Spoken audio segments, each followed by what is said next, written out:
Assalamualaikum warahmatullahi wabarakatuh. Terima kasih belambun yang kepada kanti-kanti yang berada di rumah ko.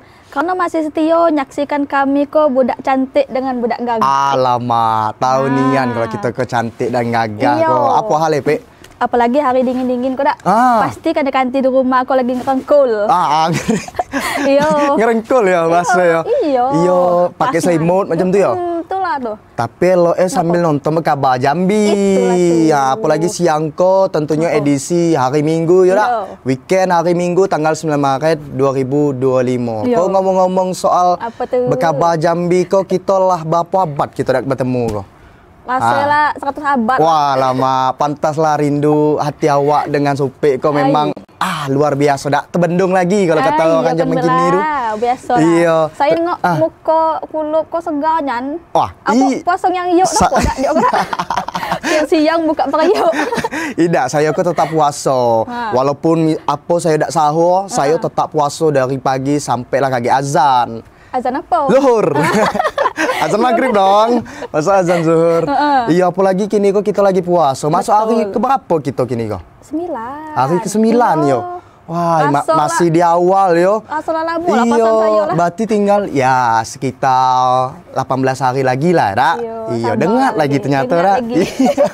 Kalau dia rasa-rasa nak lup, kita ada berita apa besar kau? Nah, banyak nian berita yang nak kita informasikan kepada kanti-kanti kita yang ada di rumah tuh. Nak tahu nian apa nak tahu baik kanti-kanti yang ada di rumah tuh? Nak tahu nian.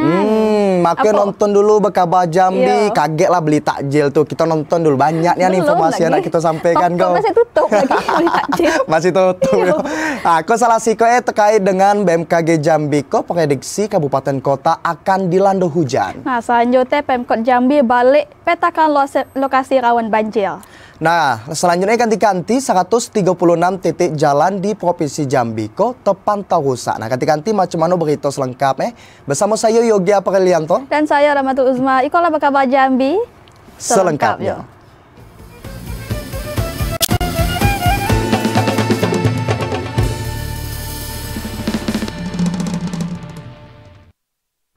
Nah, tentu Peo. Kita di siang-siang hari ko, apalagi beberapa hari terakhir ko. Malam tadi belah contohnya. Memang kini ko intensitas hujan ko masih tinggi-tinggi ye.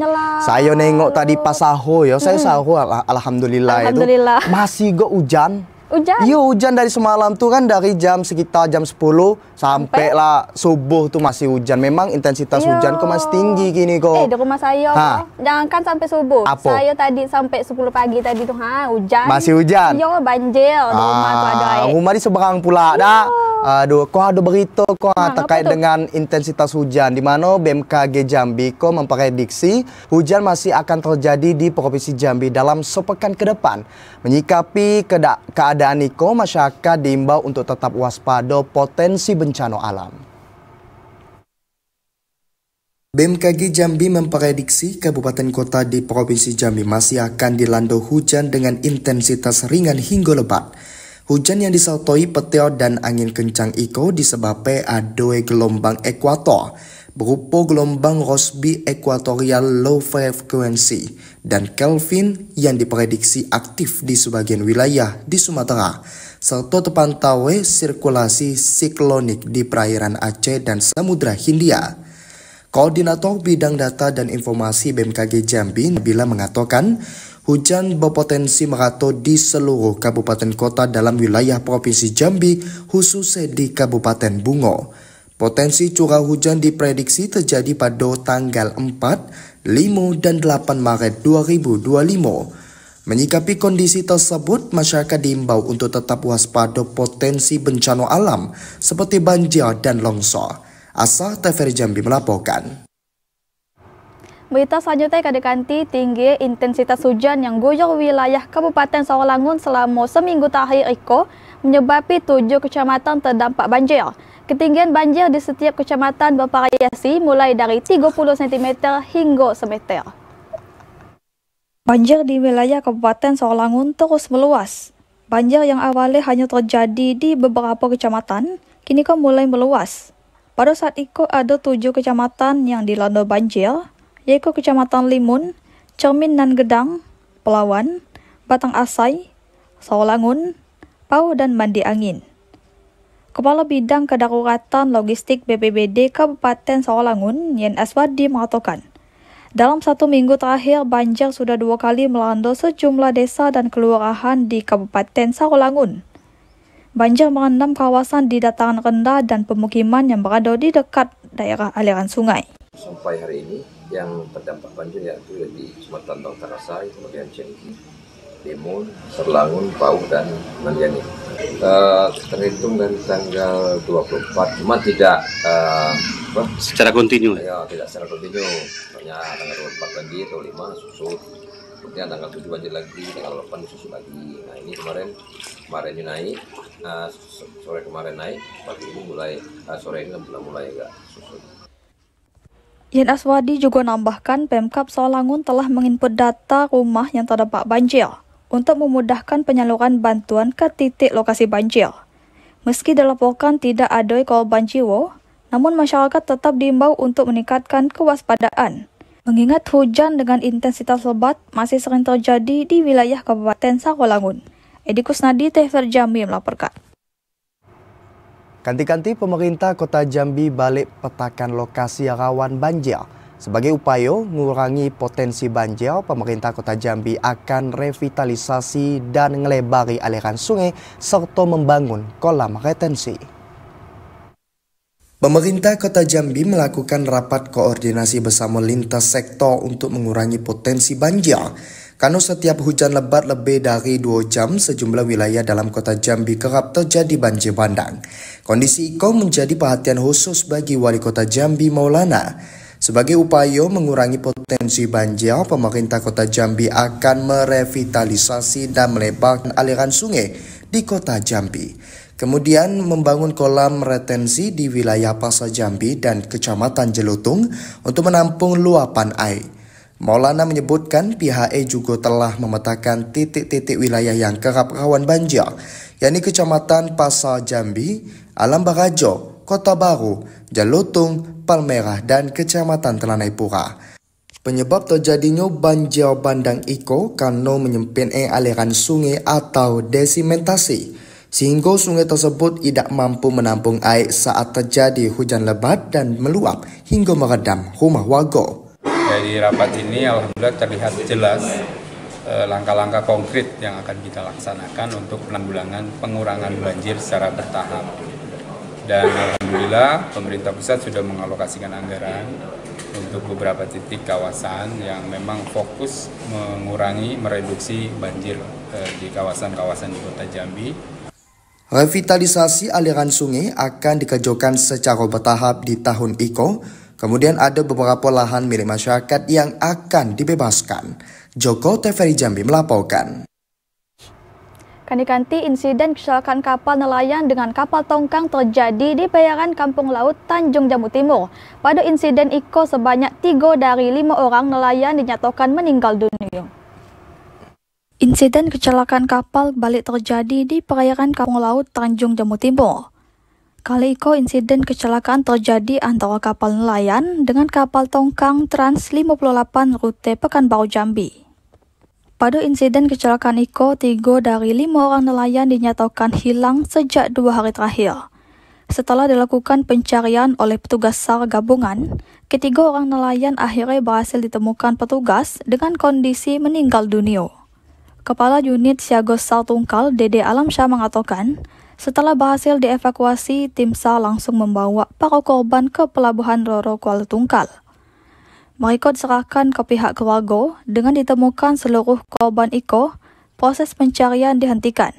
Unit Siaga SAR Tungkal menerima informasi dari Port Air Road Kampung Laut bahwasanya telah terjadi kecelakaan kapal tongkang Trans 58 tabrakan dengan kapal nelayan di perairan Kampung Laut. Menurut informasi kronologis yang kita dapatkan bahwa kapal nelayan yang sedang trau jaring dengan POB 5 orang ditabrak kapal TB Trans 58 rute Pekanbaru Jambi di perairan Kampung Laut. Sebelumnya kapal nelayan yang sedang trau jaring dengan jumlah nelayan 5 orang terjadi insiden kecelakaan dengan kapal tongkang Trans 58 rute Pekanbaru Jambi di perairan Kampung Laut. 5 orang nelayan dinyatakan tenggelam pada kejadian itu. dan 3 di antaranya dinyatakan meninggal dunia. Ashar, TVRI Jambi melaporkan.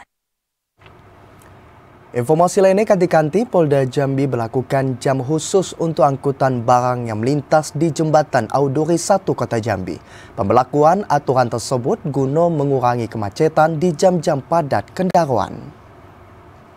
Direktorat Lalu Lintas Polda Jambi akhirnya mempermanenkan aturan pemberlakuan jam khusus angkutan barang yang melintasi Jembatan Auduri 1 Kota Jambi. Kendaraan angkutan barang dilarang melintas di jam 6 hingga 8 pagi dan sore di jam 4 hingga jam 6 sore. Pemberlakuan aturan khusus angkutan barang tersebut dimulai bulan Iko dan berakhir hingga batas waktu yang tidak ditentukan. Kebijakan tersebut diambil untuk mengurangi kemacetan di jam padat kendaraan, khususnya di jam berangkat dan pulang kerja. Untuk kendaraan angkutan barang ya tidak boleh melintas dulu, tidak boleh lewat dulu. Ya, jadi hanya kendaraan pribadi saja dengan kendaraan roda 2. Nah gitu, jadi pagi hari dari jam 6 sampai jam 8 itu di Auduri 1 di jembatan, karena memang jembatan itu menjadi jembatan yang krusial dan juga memang kondisinya saat ini juga harus adanya perbaikan. Nah sambil proses perbaikan juga untuk mengurangi kemacetan di jam padat pagi dan sore itu kita berlakukan kendaraan angkutan barang tidak boleh melintas selama 2 jam. Para pengendara angkutan barang diminta untuk mematuhi aturan tersebut. Sanksi tilang bakal diberlakukan bagi angkutan barang yang melanggar aturan. Ari Haryono, TVRI Jambi melaporkan. Kanti-kanti jangan beralih dulu karena kami masih akan balik dengan sejumlah informasi penting dan tentunya menarik. Di antaranya jalan lintas Tanjung Jabung Barat rusak dan rawan kecelakaan. Tetaplah bersama di Berkabar Jambi.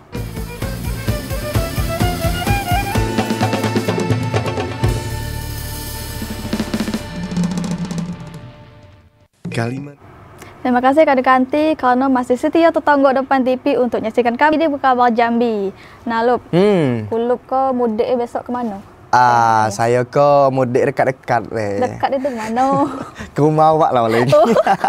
Itu lain cerita. Lain cerita ya? Iya. Aduh, kaget. Kemana? Saya mudik kalau dak Tanjung Jabung Barat ke Tanjung Jabung Timur. Mana jalan nih? Elok tidak? Lumayan elok, cuma masih ada juga yang melubang-melubang. Yo. Sama lah. Di jalan dekat rumah saya tuh masih banyak ternyata yang berlubang. Nah, karena kok ada terkait jalan-jalan untuk berlubang. Ternyata di Lantas Polda Jambi minta ratusan titik ruas jalan rusak di Provinsi Jambi untuk diperbaiki jelang mudik Lebaran agar arus lalu lintas selama mudik Lebaran tahun Iko lancar. Berdasarkan hasil pemetaan yang dilakukan di Telantas Polda Jambi, 136 titik ruas jalan rusak terpantau di Provinsi Jambi. Ratusan titik jalan rusak tersebut tersebar di sejumlah wilayah yang menjadi rute penting selama mudik Lebaran mendatang. Oleh sebab itu, Direktur Lalu Lintas Polda Jambi, Kombes Pol Davi, meminta ratusan titik jalan rusak segera diperbaiki. Pihaknya juga menyampaikan kondisi Iko pada saat rapat bersama stakeholder. Diharapkan perbaikan titik tersebut dapat segera terrealisasi oleh pemerintah daerah agar jalan dapat digunakan secara nyaman oleh masyarakat Provinsi Jambi. Ada 136 titik yang harus diperbaiki ya, untuk demi kelancaran arus. Ya, saat ini kita monitor di beberapa titik sudah ada pengerjaan di BPJN, dari BPJN ya. Kemudian juga satu itu dari provinsi yang menjadi atensi untuk di rute alternatif itu ada di Pijoan juga, wilayah mana yang tembus ke Batanghari. Kita menjawab dari dinas PU provinsi yang mudah-mudahan dalam 2 minggu 3 minggu ini sudah selesai. Selain perbaikan jalan, Polda Jambi juga meminta pemerintah daerah untuk mempersiapkan rambu-rambu lalu lintas di sejumlah titik yang dianggap rawan kecelakaan. Sejauh itu, rambu-rambu lalu lintas di Jambi masih kurang dan belum memenuhi seluruh ruas jalan yang dilintasi oleh pemudik. Ari Haryono, TVRI Jambi melaporkan. Jalan nasional dari Desa Lubuk Nagodang, Kecamatan Siulak menuju Kelurahan Siulak Deras, Kecamatan Gunung Kerinci rusak parah. Warga berharap jalan tersebut segera diperbaiki sehingga keselamatan dan kenyamanan pengguna jalan dapat terjaga.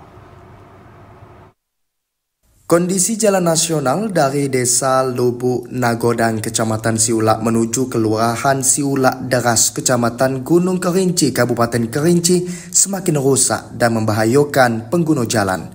Kondisi itu diperparah dengan tidak berfungsi drainase yang menyebabkan air dari perbukitan saat musim penghujan mengenangi pemukiman jalan yang berlubang, sehingga membuat genangan air yang disertai lumpur. Salah seorang pengguna jalan, Misnawati, mengaku khawatir dengan kondisi jalan yang sudah hampir 1 tahun tidak diperbaiki. Jalan sepanjang 4 km itu memiliki 5 titik yang berada dalam kondisi sangat memprihatinkan. Kerusakan tersebut dikhawatirkan akan membahayakan pengguna jalan, terutama saat musim penghujan yang sedang berlangsung. Warga berharap agar pemerintah dan pihak terkait segera memperbaiki jalan tersebut sehingga keselamatan dan kenyamanan pengguna jalan dapat terjaga. Ilwan TVRI Jambi melaporkan. Informasi selanjutnya akan dikanti Jalan Nasional di Kabupaten Tanjung Jambu Barat rawan kecelakaan lalu lintas. 2 titik rawan jalan lintas yang wajib diwaspadai pengendara berada di Kecamatan Betara dan Kecamatan Tungkal Ulu. Pengguna kendaraan bermotor harus ekstra hati-hati pada saat melintas di sepanjang ruas jalan nasional dari Tungkal Ilir, Kabupaten Tanjung Jambu Barat menuju ke Kota Jambi, serta ruas jalan lintas Timur Sumatera yang berada di Kecamatan Tungkal Ulu yang menghubungkan antara Provinsi Jambi menuju Riau, Medan, dan Aceh.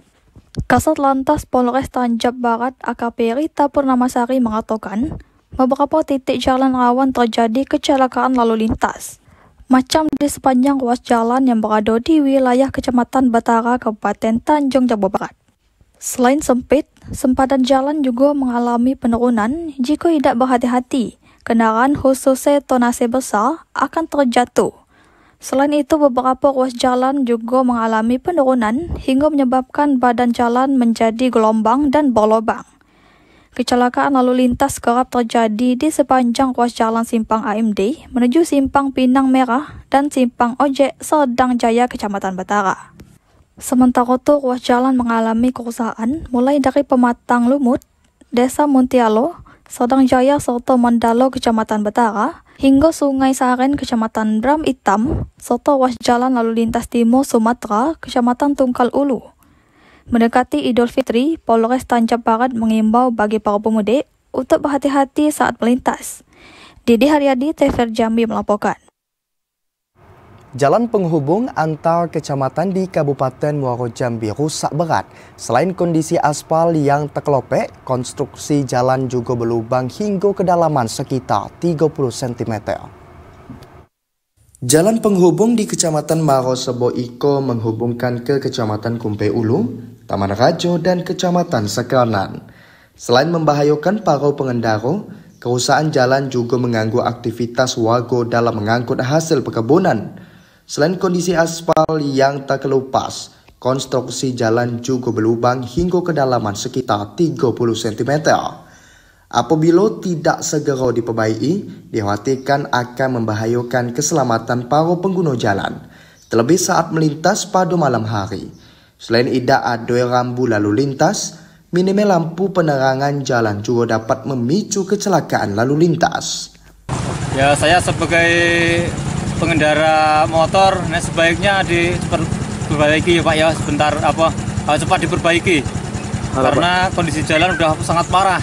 Ada 3 titik kondisi jalan yang rusak berat yang harus menjadi perhatian pemerintah daerah.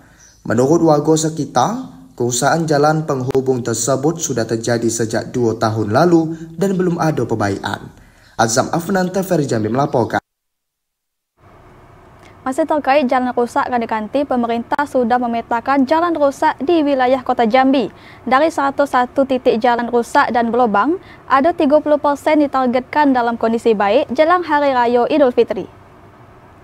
Sejumlah titik ruas jalan lingkungan dan jalan status Kota Jambi dalam kondisi rusak dan berlubang. Dari pendataan yang telah dilakukan, ada 101 titik jalan berlubang yang tersebar di setiap kelurahan. Jalan tersebut akan mulai dibaiki hingga 100 hari kerja Wali Kota Jambi Maulana sejak dilantik oleh Presiden Prabowo Subianto. Meski demikian, 30% dari jalan rusak tersebut ditargetkan dalam kondisi baik jelang Hari Raya Idul Fitri mendatang. Wali Kota Jambi Maulana mengatakan, perbaikan jalan tersebut akan dilakukan dengan metode penambalan menggunakan aspal, sehingga masyarakat lebih nyaman untuk berkendara. Saya meluncing program 100 hari dalam rangka memperbaiki ruas-ruas jalan status kota. Ada 101 lubang-lubang yang agak rawan, terutama nanti menghadapi Lebaran, banyak mobilitas penduduk dan curah hujan yang tinggi akan membahayakan. Oleh karena itu, saya sudah memerintahkan Kadis PU dan jajarannya untuk segera melakukan penutupan dengan disesuaikan kondisi jalannya. Wali Kota Jambi menegaskan, efisiensi anggaran tidak menjadi persoalan dalam perbaikan infrastruktur jalan, karena efisiensi hanya dilakukan pada perjalanan dinas, makan dan minum ASN dan lainnya. Joko TVRI Jambi melaporkan. Kanti-kanti jangan nak war takjil dulu, tunaklah di depan TV karena kami akan balik hadir dengan sejumlah informasi penting dan menarik lainnya untuk kanti-kanti yang ada di rumah. Nah, di antaranya gerakan pangan murah diharapkan dapat menjaga stabilitas pangan. Tetaplah bersama kami.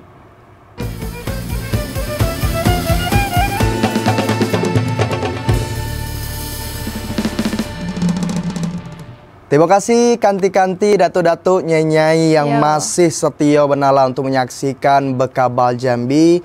Tentunya dengan duo serangkai ko yang sangat gagah dan juga cantik. Nah, kita ko di bulan puasa ko biasa banyak nih tuh kegiatan-kegiatan pangan murah tuh Saya kemarin ada nengok di kampung saya tuh ada gerakan pangan murah. Jadi tuh di situ ada lah jual minyak, beras, telur dan lain sebagainya. Ayo harga itu di bawah harga pasar. Jadi agak murah dikit. Pasti mak-mak senang kan banyak lagi.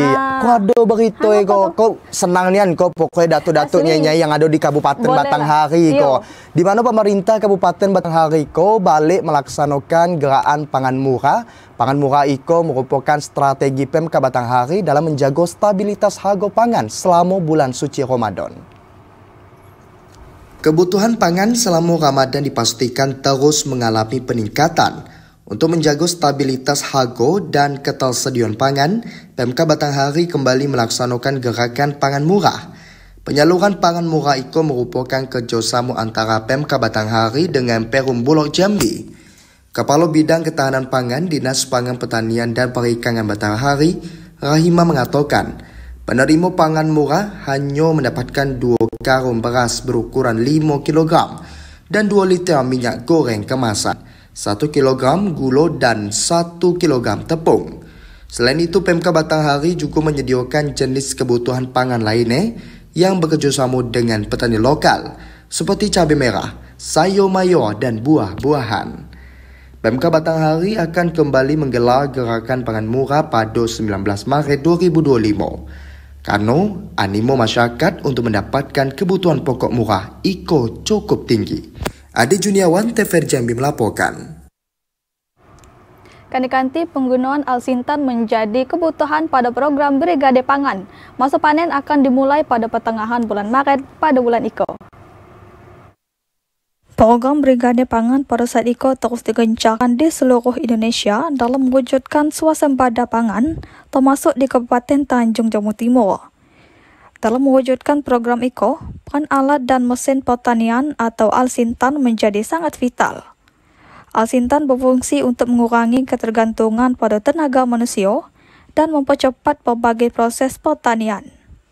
Pendamping Brigade Pangan Sumber Sejahtera Kecamatan Geragai, Endi Sulantoro mengatakan, penggunaan alsintan menjadi salah satu cara untuk meningkatkan produktivitas dan efisiensi usaha tani, meningkatkan mutu dan nilai tambah produk, serta pemberdayaan petani.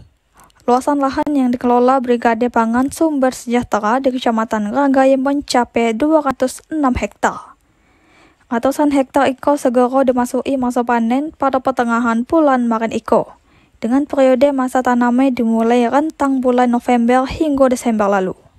Endi Sulantoro menambahkan, dukungan pemerintah dalam program Brigade Pangan iko adalah traktor roda 4, traktor roda 2, combine harvester, walking rice transplanter, dan power thresher yang siap digunakan pada masa panen dan masa tanam selanjutnya. Luasan untuk yang dikelola BP itu ada 206 yang terbagi dari 2 lokasi, yaitu di lokasi Desa Sukamaju dan di lokasi Desa Lagan Ulu. Di 206 hektar ini fokus utamanya menanam apa aja, Pak? Karena yang diperintahkan dari pusat itu memang yang dititik beratkan itu adalah on farm, yaitu tanaman padi. Setelah itu BP nanti bisa mengembangkan ke sektor-sektor yang lain sebagai sumber pendapatan dari BP itu sendiri. Endi Selantoro juga menambahkan mekanisasi pertanian diharapkan dapat meningkatkan efisiensi tenaga manusia, derajat taraf hidup petani, kuantitas dan kualitas produksi pertanian. Program Brigade Pangan diharapkan dapat meningkatkan indeks penanaman dari 100 menjadi 300 dalam setahun. Khalifa Patriate Firjambil melaporkan. Informasi lainnya kanti-kanti, tumpuan sampah di kota Jambi terus meningkat khususnya di kawasan Kecamatan Alam Barajo dan Kota Baru. Lurah dan LT diminta berperan aktif dalam penanganan sampah. Tumpuan sampah di sejumlah titik dalam kota Jambi terus meningkat, terutama di Kecamatan Alam Barajo dan Kota Baru. Meningkatnya tumpuan sampah itu disebabkan kurangnya kesadaran masyarakat dalam menjaga kebersihan lingkungan. Kabid Penataan, Pengawasan dan Penegakan Hukum Lingkungan Dinas Lingkungan Hidup Kota Jambi, Fauzi mengatakan, pihaknya telah melakukan berbagai upaya untuk mengatasi permasalahan tumpuan sampah. Salah satunya mengatur jam pembuangan sampah dari pukul 18 hingga 6 pagi. Selain itu, DLH juga telah mengimbau lurah dan LT untuk berperan aktif dalam penanganan tumpuan sampah. Itu di Kecamatan Alam Barajo dan Kecamatan Kota Baru. Kita kemarin hari apa itu sudah berkumpul bersama membahas untuk di 2 kecamatan ini. Kenapa? Karena kita juga berharap peran dari kecamatan, kelurahan dan RT sesuai dengan Perda nomor 5 tahun 2020 tentang sampah, bahwa sampah itu juga menjadi tanggung jawab bagi camat, lurah dan RT. Fauzi menambahkan, DLH Kota Jambi akan terus melakukan pengawasan pada masyarakat yang membuang sampah di luar jam yang telah ditetapkan dan akan menerapkan sanksi sesuai dengan Perda Wali Kota Jambi. Yogi Ramadhani, TVRI Jambi, melaporkan. Nah, kanti kelagi lah dulu tidur tuh, karena kami masih akan balik dengan sejumlah informasi penting dan menarik lainnya. Di antara kanti-kanti, BNN Provinsi Jambi amankan 25 kg sabu-sabu. Tetaplah bersama Berkabar Jambi.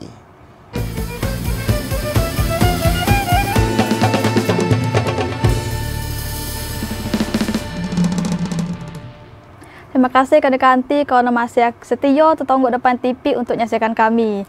Nah, Yogi, Presiden kita kok lah banyak ngeluari program. Wah, yo. Makan gratis. Betul, apa lagi tu? Kesehatan, pendidikan, apa lagi? Apa lagi yo? Lupa kaget awan yang lagi yo. Nah, ternyata ada pula program dari Presiden kita kok. Yo. Ternyata ada program 3 juta rumah menjadi salah satu prioritas dalam pemerintah Presiden Prabowo Subianto. Program itu bertujuan menyediakan rumah murah bagi masyarakat berpenghasilan rendah. Macam itulah kondisi perumahan subsidi program 3 juta rumah yang dicanangkan pemerintah di Kota Jambi. Perumahan yang bernama Geria Kenali Abadi 6 tersebut dikhususkan untuk masyarakat yang berpenghasilan rendah MBL. Harga rumah itu dijual dengan harga Rp166 juta dengan skema cicilan fixed price dan tenor hingga 20 tahun. Masyarakat yang membeli rumah subsidi itu harus memiliki kriteria tertentu, yaitu harus berusia 18 tahun dan berpenghasilan maksimal Rp8 juta per bulan. Spesifikasi rumah yang dibangun tentu harus memenuhi standar yang ditetapkan pemerintah, yaitu wajib layak huni dan memiliki sumber air, listrik dan tambahan lainnya seperti mempunyai 2 kamar tidur, 1 kamar mandi dan ruang tamu.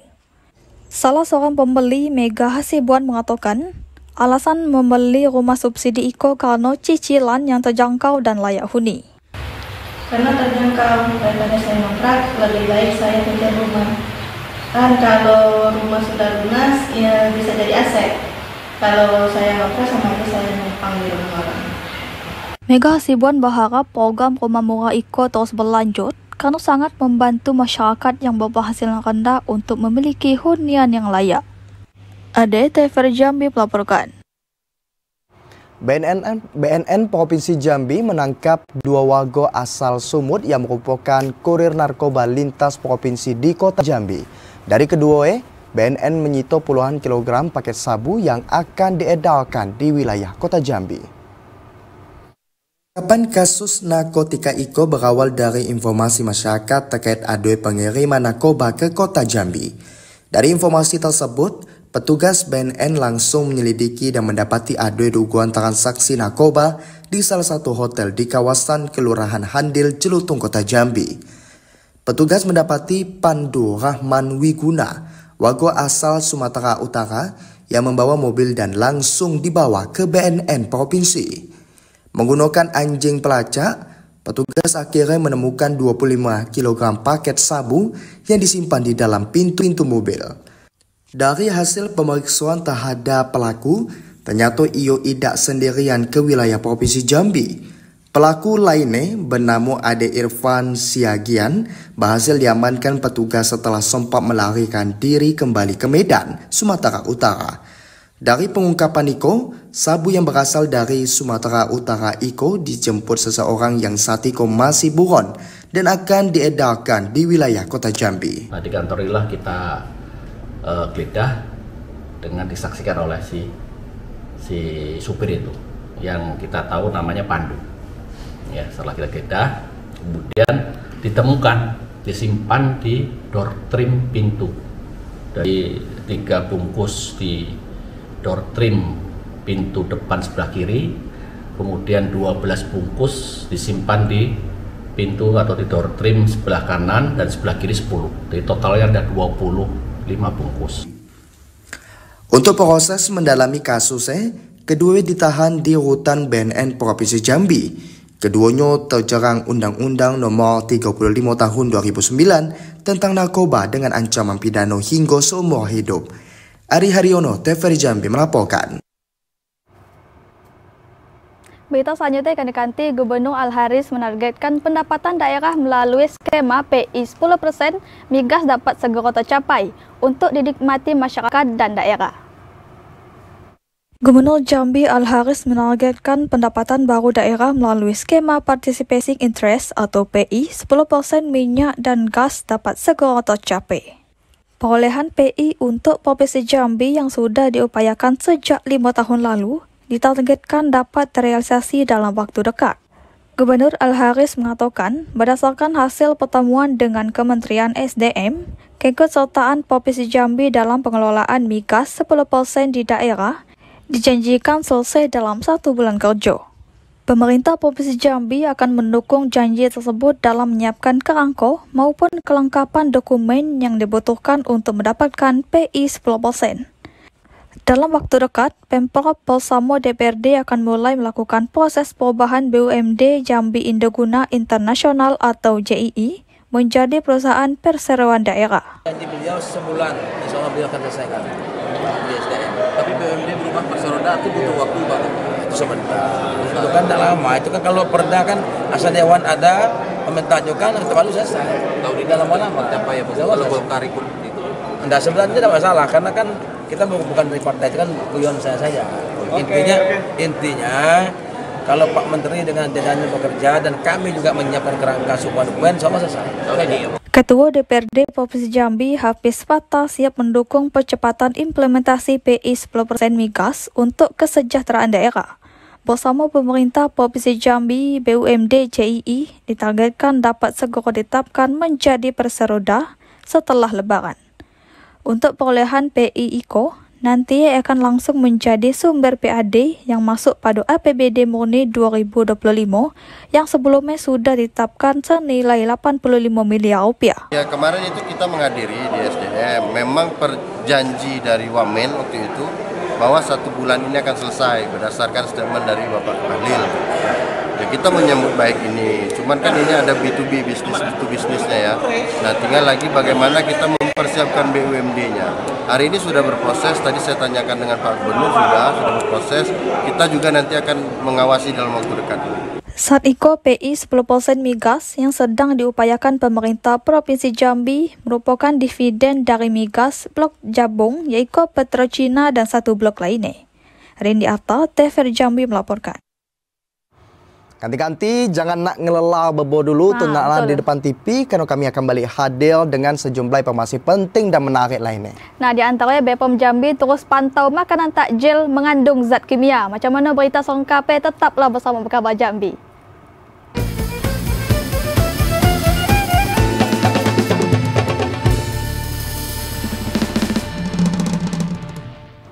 Terima kasih kanti-kanti masih setia tertonggok di depan TV untuk menyaksikan kami di Berkabar Jambi. Nah, kanti-kanti ada berita terkait dengan takjil. Kau binian kau ngani kau. Di mana BPOM Provinsi Jambi terus melakukan pengawasan makanan takjil di bulan Ramadan.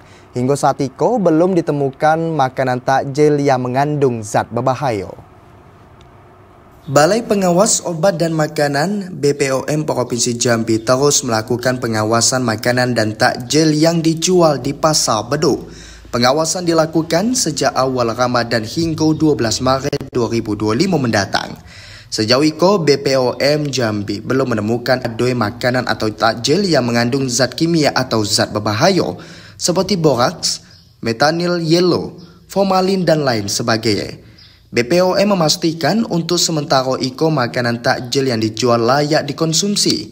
Kepala BPOM Jambi, Vera Mika Ginting mengatakan, jika menemukan makanan yang mengandung zat berbahaya, pihaknya akan melakukan pembinaan dan pendampingan kepada pelaku usaha yang menjual makanan tersebut, sehingga tidak menimbulkan gejolak di tengah masyarakat. Ya, petugas Balai POM di Jambi sudah melakukan sampling terhadap produk. Jadi teman-teman yang petugas sampling ke lapangan itu sudah biasa ya melakukan sampling, kemudian mengambil produk-produk yang berbasis resiko yang kira-kira sering terdeteksi mengandung bahan berbahaya. Kita uji terhadap kandungan formalin, boraks, rodamin B, dan metanil yellow. Pengawasan terhadap makanan takjil itu dilakukan di setiap kabupaten kota seprovinsi Jambi guna memastikan makanan yang layak konsumsi bagi masyarakat. Joko TVRI Jambi melaporkan. Berita selanjutnya kanti-kanti warga Sobo Pasar Murah di kawasan Tugu Krisi Ginjai, Kota Jambi. Warga rela berdesak-desakan dan antrean panjang untuk mendapati beras SPHP dengan harga murah. Warga Kota Jambi Sobo Pasar Murah yang digelar pemerintah di kawasan Tugu Krisi Ginjai, Kota Jambi, Selasa pagi. Mereka rela antri panjang dan berdesak-desakan demi mendapatkan beras murah dari Bulog merek SPHP. Salah seorang warga Kota Jambi, Peti, mengatakan dirinya rela antrean panjang karena beras yang dijual lebih murah dibandingkan harga di pasar. Di Pasar Murah, beras SPHP 1 karung 5 kg hanya dijual Rp60.000. Sementara di pasar beras tersebut dijual dengan harga Rp63.000. Mereka berharap pemerintah terus melakukan gerakan Pasar Murah Iko selama bulan Ramadan, karena kebutuhan masyarakat meningkat dan sejumlah bahan pokok mulai melonjak naik. Ini belum dapat antriannya? Ini dapat ini. Sudah berapa lama ngantri? Kami baru yang lain udah lama. Ngapa antri Bu? Lebih murah harganya? Udah beda tipis. Dikata murah dan juga ada beda. Tapi bantu ya Bu ya, bisa bantu nih. Ya bantu. Dapat berapa kampil nih? Boleh kalau berat bisa 2. Maunya Ibu berapa lebih? Ya boleh lebih dari 2. Selain beras, gerakan Pasar Murah Iko juga menjual sejumlah kebutuhan pokok lainnya, di antaranya bawang merah Rp35.000 per kilogram, telur Rp1.800 per butir, minyak kita Rp13.500 per liter, sayuran dan lainnya. Pasar Murah Iko akan digelar 4 kali selama bulan suci Ramadan. Joko TVRI Jambi melaporkan. Ada lagi berita untuk kanti-kanti yang ada di rumah tuh. Lah habis. Lepas kok kita wak takjil kalau macam tu lah. Nak kita habis ke wak takjil. Sudah tu kita nak ucapi juga terima kasih pada kanti-kanti ko atas kebersamaan kanti-kanti yang menyaksikan Berkabar Jambi. Dan akhirnya saya Yogi Aprilianto dan saya Rahmatul Uzma bersama kerabat kerja yang sedang bertugas pamit undur diri. Terima kasih. Wassalamualaikum warahmatullahi wabarakatuh dan sampai jumpa.